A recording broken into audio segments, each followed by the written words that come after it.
नमस्कार दोस्तों, आज हम चर्चा करेंगे हमारे इस YouTube चैनल पर। सबसे पहले पूना पैक्ट के बारे में समझेंगे। पूना पैक्ट क्या था, पूना पैक्ट का समझौता कब हुआ और पूना पैक्ट नाम क्यों पड़ा और पूना पैक्ट समझौते में क्या कारण रहे थे और कौन सी चीज़ें कब कब लागू हुई थी।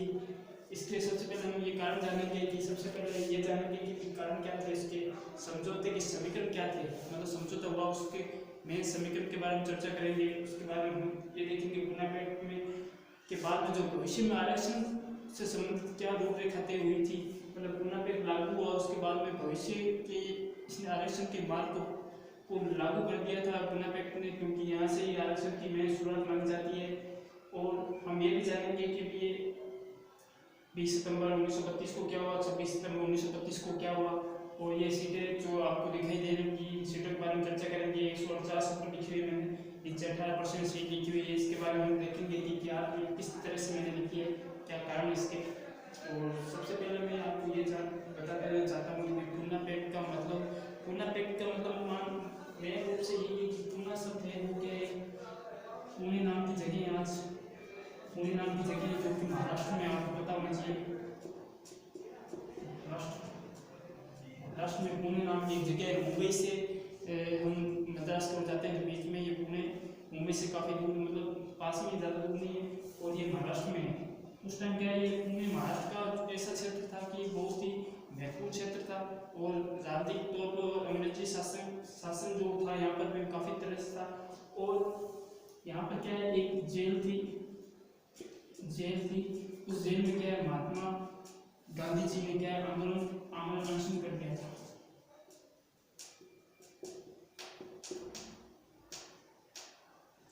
आमरण अनशन हम ये जानेंगे कि आमरण अनशन क्यों किया, इसका कारण जानेंगे हम कैसे। सबसे पहले हमने मोटे तौर पर बताया कि इसमें जेल, पुणे के अंदर एक जेल थी, वहाँ पे महात्मा गांधी जी आमरण अनशन किया था। इसका मेन कारण क्या था उसके बारे में हम जानेंगे। तो सबसे पहले जान लेते हैं पूना पैक्ट के बारे में। पुना एक शहर का नाम है, जगह के नाम है।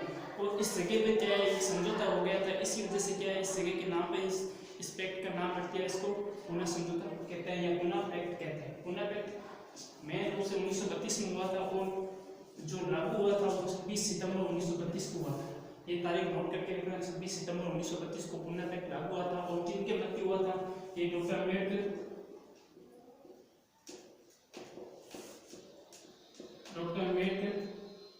और महात्मा गांधी के बीच में हुआ था।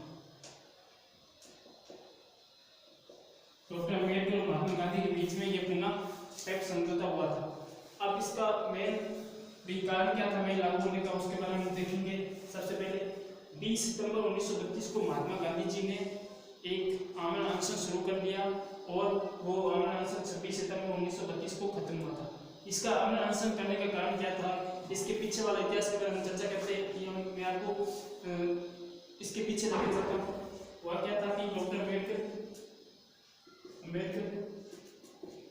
दलित शोषित वर्गों के लिए काम कर रहे थे। डॉक्टर अम्बेडकर दलित शोषित वर्गों के लिए काम कर रहे थे। वो क्या था, यहाँ पर दलित जो पिछड़े हुए जो समाज था, ये पिछड़े हुए लोग थे, उनके बारे में उनके लिए संघर्ष कर रहे थे। तो वह क्या था कि इनका ना तो राजनीति में प्रतिनिधित्व था और ना ही सरकारी जॉब में, या उस टाइम मतलब सरकारी तो प्राइवेट जॉब में भी इनका कोई प्रतिनिधित्व नहीं था और ना भी राजनीतिक तौर पर इसका कोई भी व्यक्ति आगे जाके राजनीति में उनका प्रतिनिधित्व नहीं कर रहा था। इस वजह से क्या अम्बेडकर जी ने इनको क्या है, जो मुख्य रूप से क्या बोला कि हमको क्या है, जो जितने भी दलित हिंदू है वो क्या अपना अलग से निर्वाचन मंडल बनाना चाहता है। जैसे इनको, जैसे मुस्लिम लोगों को और उसके बाद में ईसाई और उसके बाद में सिख, इनको अलग से निर्वाचन जो क्षेत्र था, मतलब क्षेत्र बोल दो, उनको निर्वाचित सीटें अलग से उपलब्ध करवा दी थी। तो मेन कारण क्या था, अम्बेडकर जी ने कहा कि मेन कारण ये कि अम्बेडकर जी ने ये कहा कि जो हमारा दलित वर्ग है, शोषित वर्ग है, उनके लिए क्या अलग से या तो आप सीटें निर्धारित करें या हमको उचित प्रतिनिधित्व प्रदान करें, वरना हम क्या है इसको अलग क्या है, इस जो कास्ट है जो उसको हम भारतीय हिंदू धर्म से क्या अलग करके इसका अलग प्रतिनिधित्व चाहते हैं।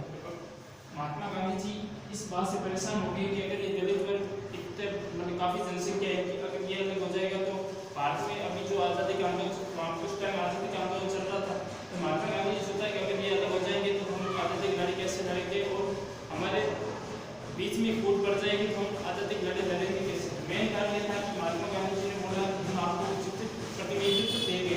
तो फिर क्या है, अम्बेडकर और डॉक्टर अम्बेडकर और महात्मा गांधी के बीच में समझौता हो जाता है 26 सितंबर 1932 को, और ये अनशन को बैठते महात्मा गांधी 20 सितंबर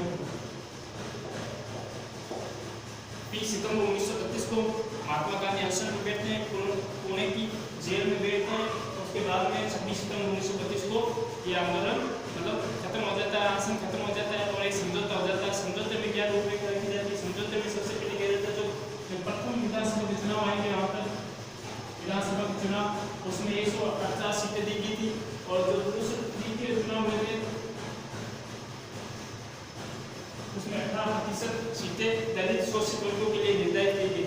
तो मेन जो राजनीति में जो आरक्षण का प्रतिनिधित्व जो शुरू हुआ था वो इसी जगह शुरू हुआ था 1932 में। पुनः के शुरुआत से ही यहाँ पर राजनीति और जो हमारे जो शिक्षा में और जितने भी जो प्रावधान लागू किया आरक्षण के वो उसकी सबसे बड़ी उपलब्धि और सबसे शुरुआत यहीं से मानी जाती है।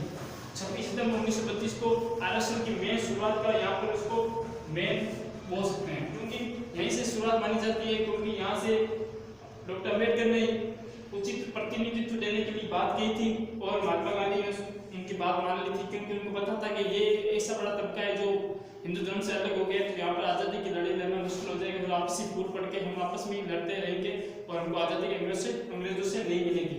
तो पहला कारण हमने जान लिया। और समझौते के समीकरण क्या थे, समझौते समीकरण यही थे कि हमको राजनीति में उचित सीटें मिले, उचित प्रतिनिधित्व मिले, ये दूसरी बात होगी। और तीसरी बात हमने जान ली कि पुनः के भविष्य में आरक्षण का प्रावधान मतलब मार्ग को निर्धारित किया।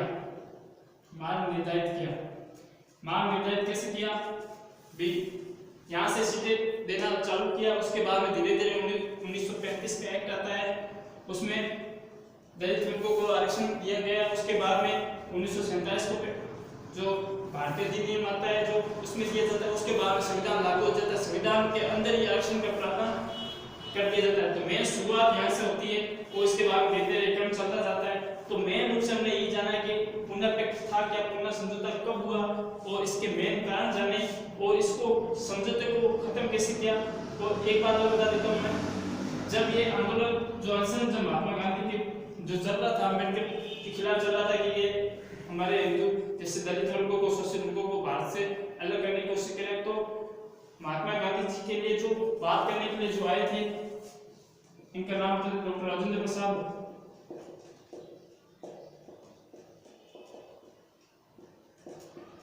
पंडित मदन मोहन मालवीय,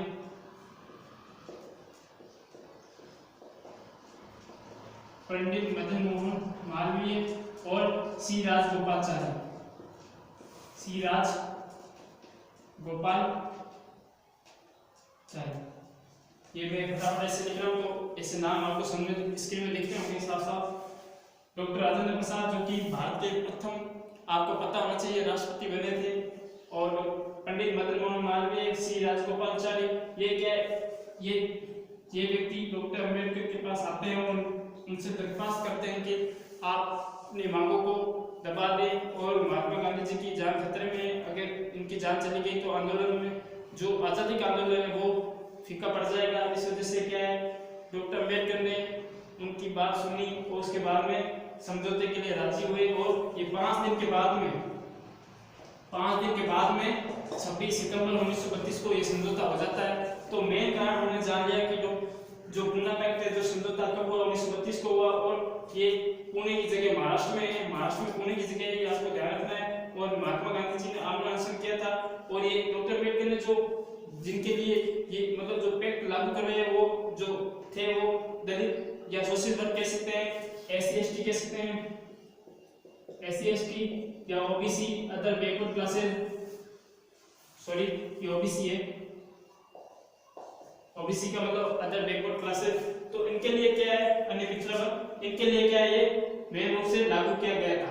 तो मेन मोटे तौर पे यही है कि पुनः पैक्ट लागू कब हुआ था और ये किनके मध्य हुआ था। मेन प्रश्न यहाँ से बनता है किनके मध्य हुआ था या कब लागू हुआ था। और प्रथम विधानसभा जो चुनाव हुए थे उस टाइम उसमें 188 सीटें दलित वर्गों